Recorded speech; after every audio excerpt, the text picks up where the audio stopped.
Hi guys, and welcome back to my channel, Sonic Love. So in today's video, we're going to do an unboxing of the RG505. Now, on the channel, I have done previous videos on other Unisoc Tiger T618 chipset. We have three versions. We have the Powkiddy X18S Ultra, which is a clamshell design, but with the same chipset. We also have the Retroid Pocket 3 Plus, which is a very popular unit, but very hard. But I do believe that they have gone through the waiting stage now. So now that you can actually, when you order, it will be shipped virtually straight away. So that's good sign and good news if you're interested in this. I will do some comparisons, but let's go with the unboxing. So without further ado, let's check out the RG505. So here we have the box. The box actually looks pretty nice. Actually, it's very thin in design. It has lovely little logos.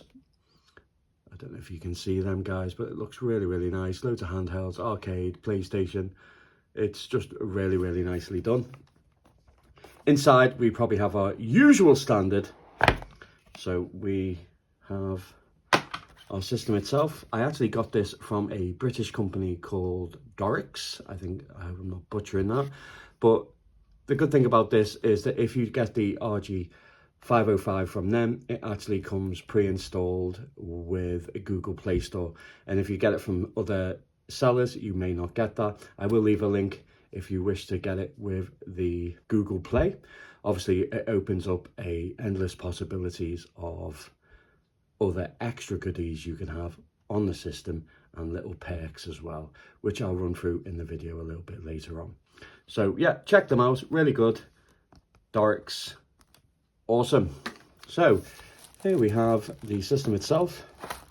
There's three variants. There is a turquoise, a yellow, and the grey with the red accent buttons, which is more like an NES style. That's the one I went for.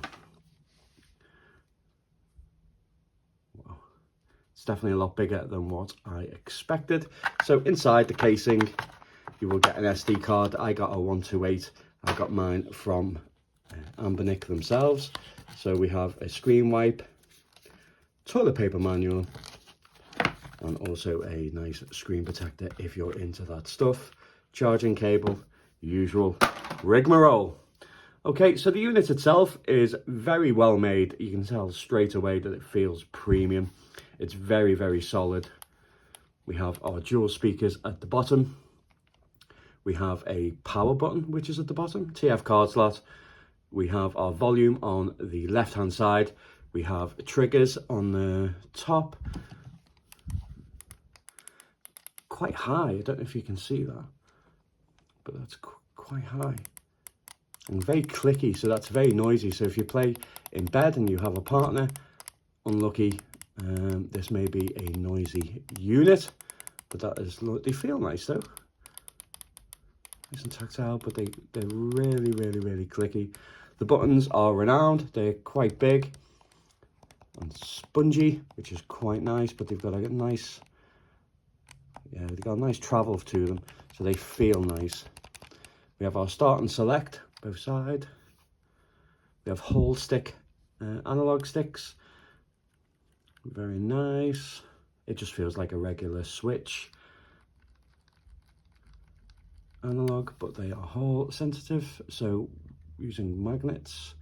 We have our D-pad, which is always renowned to being one of the best D-pads that are out there on the market, and I'm sure they will not disappoint on that side. It is chunky. It's got really big bezels. That style, but just a bigger scale. So yeah, okay. I'm not too sure how I feel about it. I'm sure it'll grow on me. Now, as in placing it in your hands, with it being quite big, it is a stretch, especially if you want to use the analog sticks and the trigger buttons themselves. So I suggest is the old school, placing it on your fingers and then your thumb places, and then if you tilt your hands upwards like this, you get a good sense of balance with holding it in the hand, analog sticks, are easy to access, plus you have no issues clicking any of the button, and it does feel quite comfortable. So you do have to change the position of your hands. So I suppose that if you're playing the retro games and you're using the D-pad, then obviously you then hold the back of the unit itself, and then you'll be in a better position for the buttons and also the triggers at the same time. So a little bit of adapting and changing for the scenario, but still very comfortable, not too bad. But I suppose if you try and play it like this, I can see there's also going to be a lot of strain, and you don't really have much wiggle room for the sticks with your thumbs. But as I say, fingers underneath, tilt your hands upwards a little bit, and there we go. Comfortable, you'll be able to use it. Bit of a stretch for the D-pad, but yeah, okay, that's cool.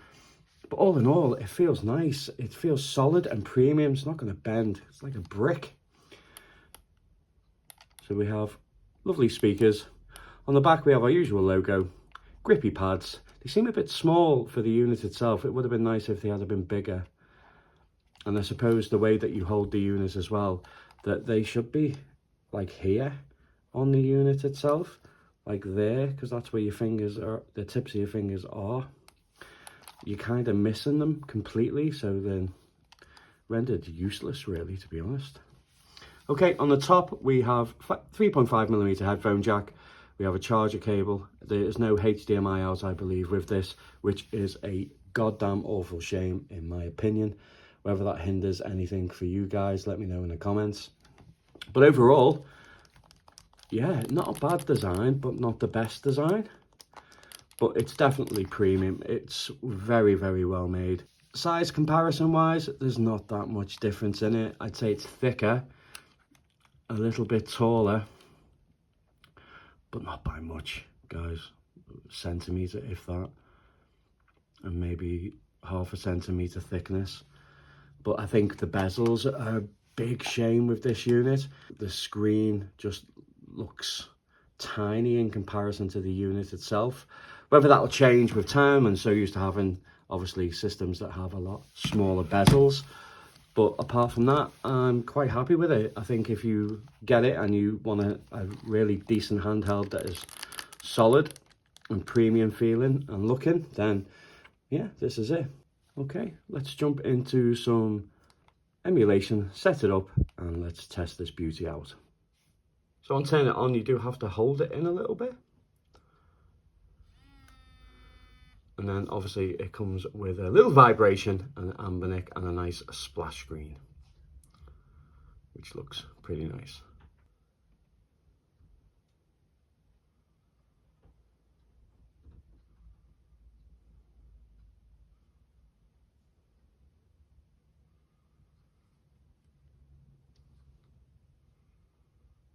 So as you can see, I hope it's coming across well, but the colours really, really pop. The screen is probably one of the best features about it. It does seem a little bit dark, but I think that's just because the blacks are so black, with it being the original screen of the PS Vita. So it's ×2 of PSP. So that's really, really nice. Really good viewing angles, and also making sure that the colours really, really pop. So when you're playing games like PSP, 2x resolution, it should look absolutely awesome. Okay, but I don't think, is that full brightness? Let me just double check. Full brightness, yep, that's full brightness. It does seem a little bit dimmer than the Retroid Pocket 3, but a little bit brighter than the Powkiddy X18X, even though they did improve the screen over the original in that as well. But for colours, they just really, really pop. So that looks really nice. And as I say, I got it from Droix, so if I scroll over, it did come preloaded with lots of emulators.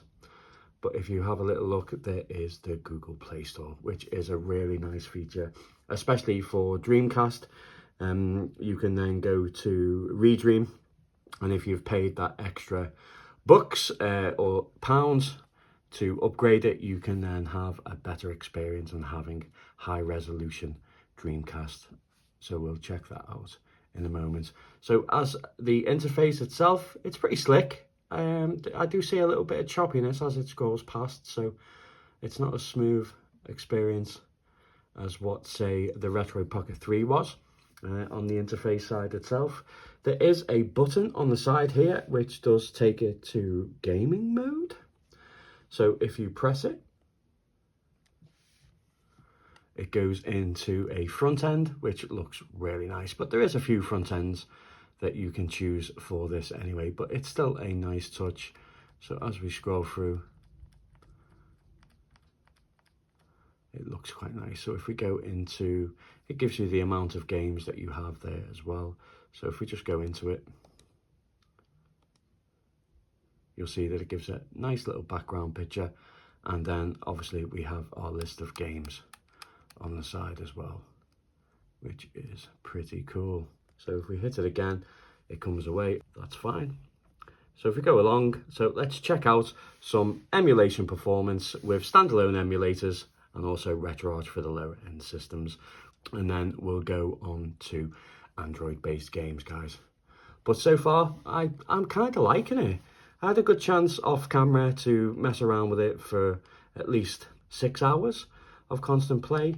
So with those orientations of my hands, I've not felt any uncomfortableness really. I think it just depends on how big your hands are. Small hands, I'd say you would struggle. Medium-sized hands, you'll be fine if you stick to the different orientations of what you want to use it for, whether it be for analog or whether it be for digital D-pad. It's entirely up to yourself. But let's move on to some emulation. Let's go with some Electro Cop.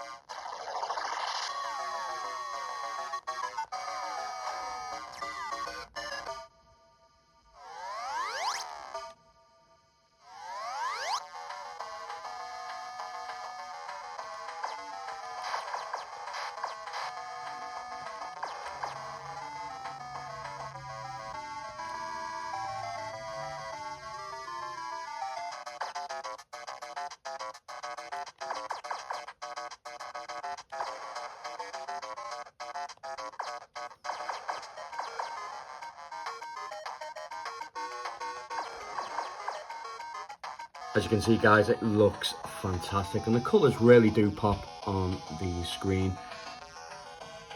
It looks really, really nice. 1991年、世界は核の炎に包まれた。海は北斗の拳。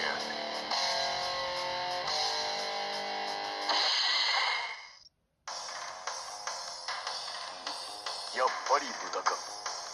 豚は豚小屋へ行け。人を豚扱いするとはいい度胸じゃ。The time of retribution. Battle 1. Decide the destiny. Gloria! 成功! Gloria!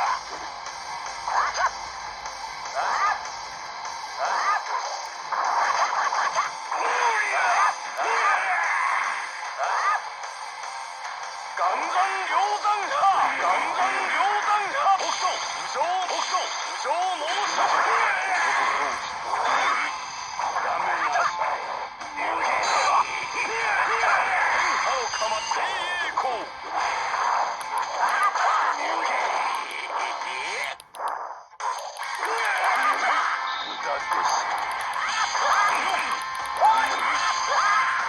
！D-pad's really nice.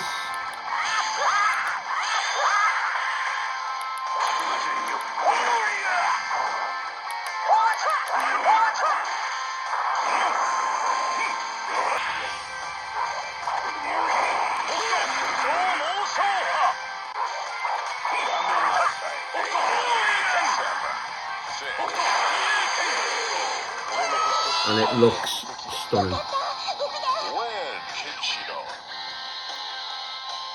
Really does have a beautiful screen.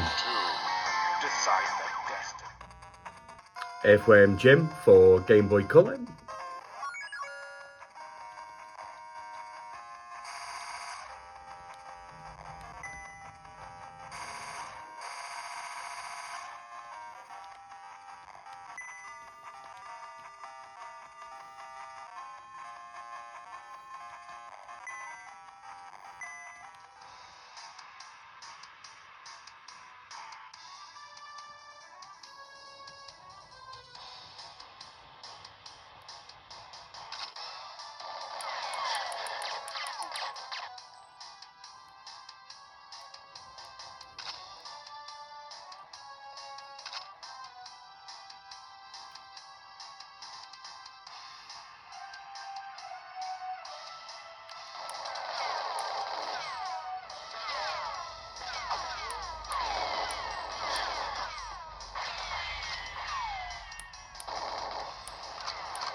Try some Sega Saturn.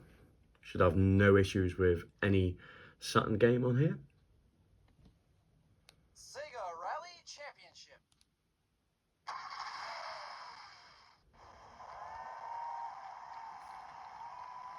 Three, two, one, go. Easy right. Easy left. Easy right. Wow. Over jump. Easy right.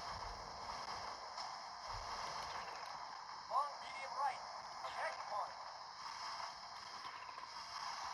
Easy right. Over jump. Easy left. Easy left. Easy right.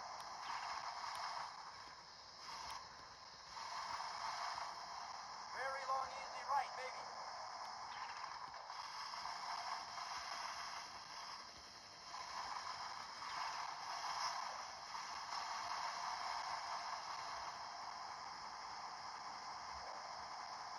Finish! Dreamcast with the Redream emulator upscaled.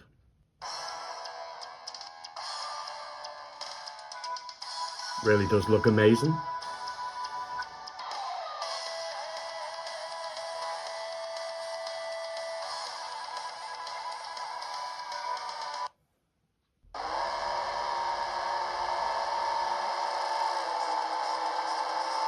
Three, two, one, go!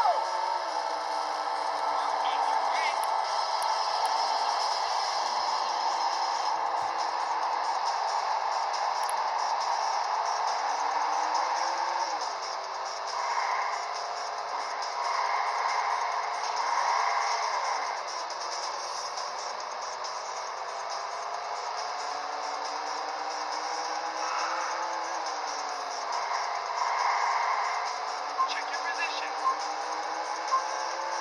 Checkpoint. Your time's extended.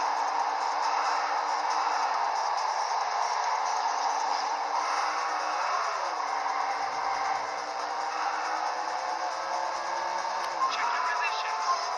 Stay low in the turn. Almost out of time. Checkpoint.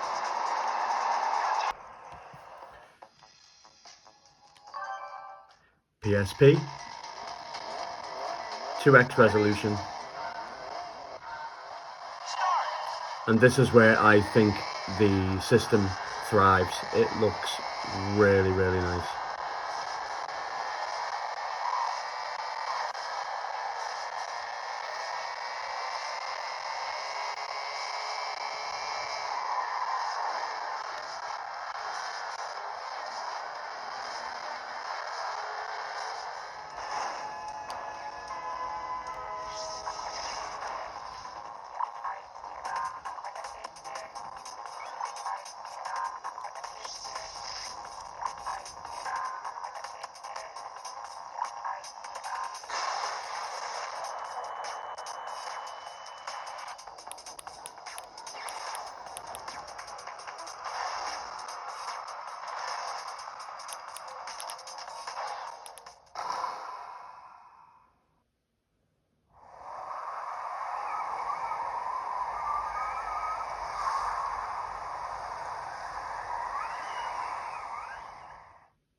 .3DS, hit and miss, but still lots of games still playable.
San Andreas PS2, Ether SX2.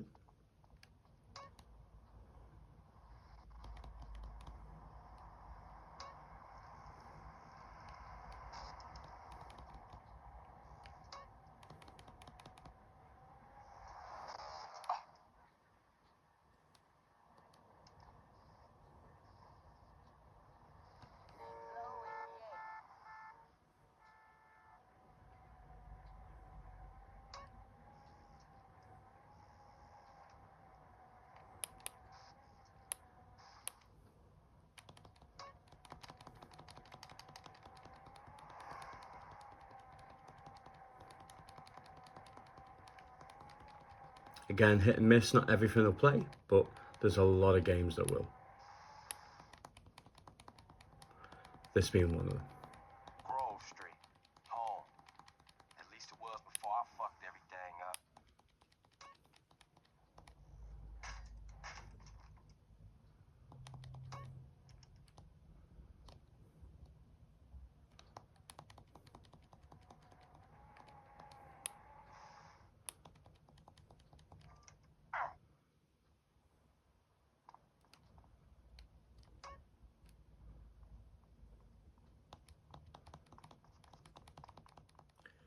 MMJR2, Dolphin Emulator, Mario Strikers, GameCube.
MMJR2 for Wii. Tatsunoko versus Capcom.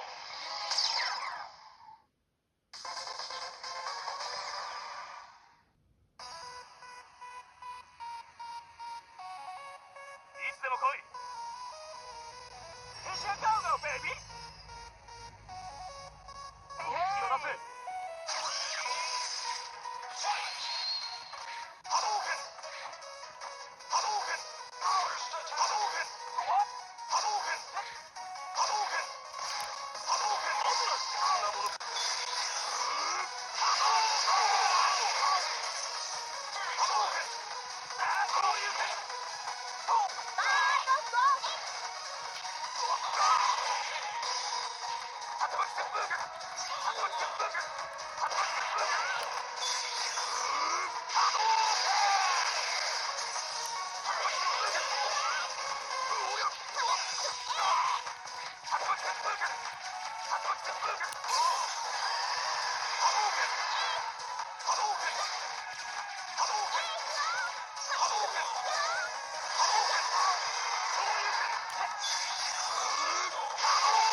another run at a tough section, then hit the flashback button and select a point to return to.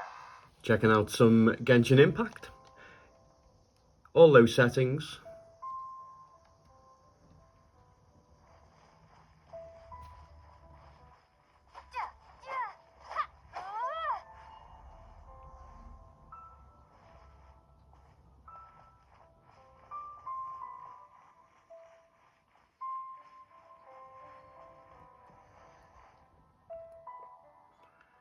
Does look nice still on low.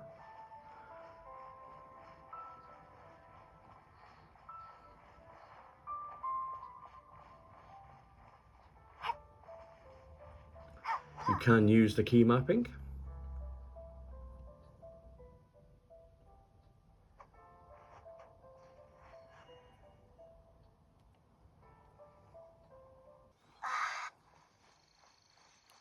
If you want to have that experience, which isn't bad.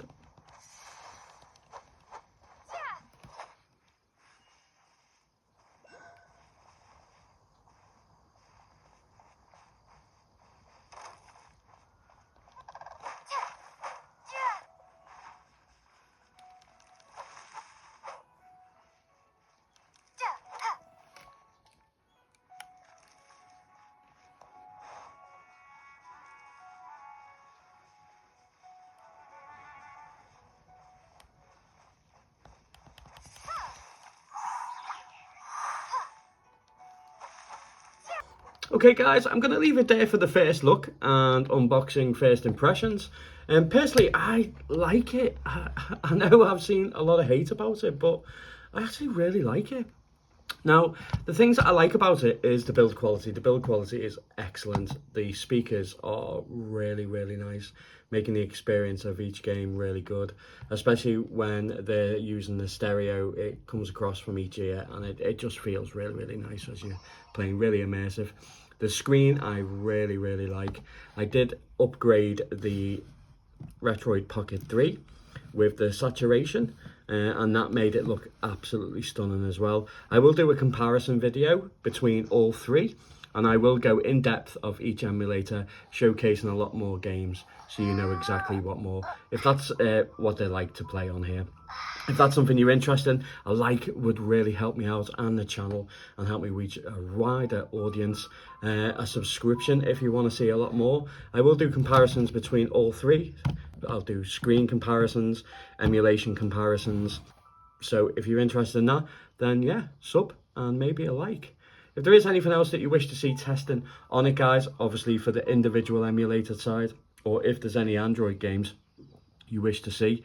But out of the Unisoc T powerhouses, I don't think this one is a bad choice. I don't think you'll be upset if you've got one. And I do believe there's a discount on Anbernic homepage at the moment. I think it's £129. So I'd go over there. I'll leave a link in the description. I'll also leave a link for Droix as well, obviously, because it will come with the Google Play Store. I'm not too sure if it comes with the Google Play with the Anbernic store, but it should state on there if it does or it doesn't. But overall, I kind of like it. I think the Unisoc chipset is a really powerful one, and it really does make it enjoyable. Yes, it's a shame about all the thickness of the bezels, but I have had a few hours to test it out, and do you know what? Once you start playing the games, you don't really notice it. And as I say, those two orientations with the hands to grip it and play the games, my hands didn't feel awkward at all. But I'd love to know your thoughts on the 505. Do you have one? What do you think of it? Do you think it's a little powerhouse? What are you mostly playing on it? Love to know. And as always, guys, take care.